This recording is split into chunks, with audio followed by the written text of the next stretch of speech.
بظاہر مسلمانوں کی حالت کمزور تھی، بے سر و سامانی کی حالت میں تھے، ان کے پاس نہ تو کفر کے مقابلے میں تعداد تھی، نہ اسلحہ تھا۔ طاقت کے لحاظ سے اگر دنیاوی اسباب سے دیکھا جائے تو مسلمانوں کی حالت کمزور تھی، اور دوسری طرف کفار اپنی شان و شوکت پر، اپنے مال و دولت پر، اپنی جائیدادوں پر، مال کی فراوانی پر فخر کرتے تھے۔ بعض اوقات انہوں نے کہا بھی کہ یہ کیسے اللہ پر ایمان لانے والے، ان کے پاس تو کھانے کے لیے کچھ نہیں ہے۔ اور دوسری طرف اگر ہم اللہ کے نافرمان ہیں، ہم کافر ہیں، لیکن اللہ تعالیٰ نے تو مال ہمیں دیا۔ قیامت تک آنے والے دونوں قسم کے لوگوں کے لیے نصیحت ہے کہ کافروں نے اللہ تعالیٰ نے انہیں نعمتیں عطا کی تھیں، وہ کفار قریش کو اللہ تعالیٰ نے ہر قسم کے مال و دولت اور نعمتوں سے نوازا تھا، لیکن انہوں نے اپنی حالت کو خود تبدیل کیا، اللہ کی نافرمانی کی۔ جب اللہ کی پکڑ آئی تو پھر انہیں کوئی بھی نہ بچا سکا۔ اور ساتھ ہمارے لیے ایک اور اشارہ بھی موجود ہے کہ نبی علیہ الصلوۃ والسلام کے ساتھ چند آدمی تھے، مقابلے میں ہر لحاظ سے وہ مضبوط تھے، لیکن جب اللہ تعالیٰ کے بھروسے پر نبی علیہ الصلوۃ والسلام کے ساتھ وہ تھوڑے سے صحابہ کرام، وہ تھوڑے سے ساتھی نکلتے ہیں جن کے پاس اسلحہ نہیں ہے، جن کے پاس سواریاں موری نہیں ہے،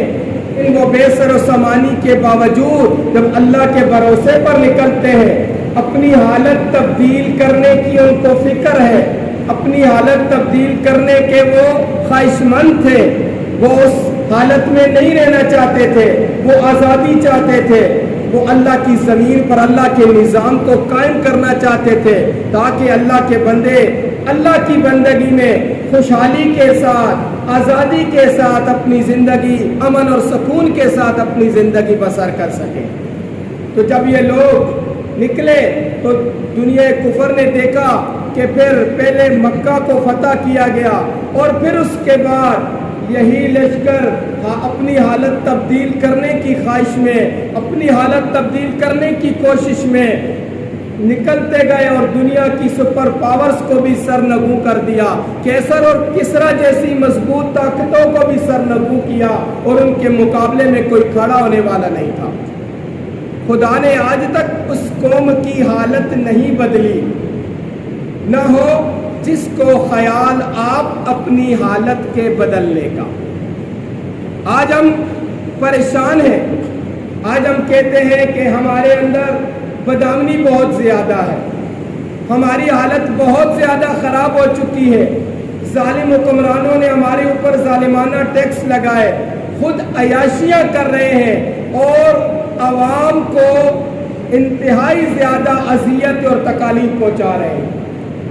ظالمانہ ٹیکس لگا کر لوگوں کا جینا حرام کر دیا ہے انہوں نے۔ یعنی جن چیزوں کے لیے ہم نے اپنے نمائندوں کو ووٹ دیا تھا، ہم نے اپنی اپنی پارٹیوں کا، اپنے اپنے لیڈروں کا انتخاب کیا تھا اور ان کو ووٹ دے کر اسمبلیوں میں بھیجا تھا کہ ہمارے لیے وہ سہولت کار بنیں گے، ہماری ہر ایک چیز، ہمارا حق ہمیں دہلیز پر ادا ہوگا، لیکن آج وہ نمائندے بھی ان اپنی عیاشیوں کی خاطر، اپنے مزوں کی خاطر ہمیں بھول چکے ہیں۔ ہمارے لیے اسمبلیوں میں کسی نے اگر آواز بلند کی ہے تو وہ صرف جماعت اسلامی کے ممبر ہیں، اس کے علاوہ آج تک کسی پارٹی نے عوام کے حق میں کبھی آواز بلند نہیں کی ہے۔ ہاں، ہم سے ووٹ لینے کے لیے ضرور آتے ہیں، ہم ان کے لیے تالیاں بھی بجاتے ہیں، ان کے لیے اپنی رشتہ داریاں بھی خراب کرتے ہیں، ان کے لیے دشمنیاں بھی ڈالتے ہیں، لیکن ان حالات میں اہل پاکستان کو، اس غریب عوام کو پہنچانے والے ہمارے یہ نمائندے، ہمارے حکمران اور یہ ہمارے بھیجے ہوئے نمائندے، یہ مل کر ہمیں لوٹ رہے ہیں۔ ہمارے اوپر ظالمانہ ٹیکس انہوں نے لگائے، قرضے لے کر عیاشیاں انہوں نے کی ہیں، ان کو بجلیاں مفت کے اندر مل رہی ہیں، ان کو تمام سہولیات مفت میں میسر ہے، پیٹرول ان کے لیے مفت ہے، عیاشیاں حد سے زیادہ یہ کر رہے ہیں اور ظالمانہ ٹیکس عوام پر لگا رہے ہیں۔ اور اب موجودہ حالات کو اگر دیکھیں تو پیٹرول انتہائی زیادہ مہنگا کر دیا گیا، بجلی کے اوپر ظالمانہ اور ناجائز ٹیکسز ہمارے اوپر لگائے گئے، لیکن ہم پھر بھی احتجاج کرنے کے لیے تیار نہیں ہیں۔ ہمیں اگر کہا جاتا ہے کہ ہم اس کے خلاف اٹھیں، ہم بس زبان سے تو کہتے ہیں، بد دعائیں بھی دیتے ہیں، لیکن ووٹ کا موقع آتا ہے تو انہی کے ساتھ ہم کھڑے ہوتے ہیں۔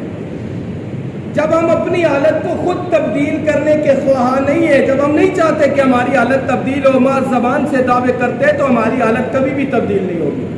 کبھی ایسا ہوا ہے کہ مجھے بھوک لگی اور میں کہتا ہوں کھانا کھاتا ہوں، بھوک لگی ہے، کھانا خود منہ میں نہیں آئے گا، مجھے ہاتھ سے لے کر کھانا پڑے گا۔ اگر کوئی زہریلی چیز مجھے یہاں ڈس رہی ہے، میں شور مچاتا رہوں،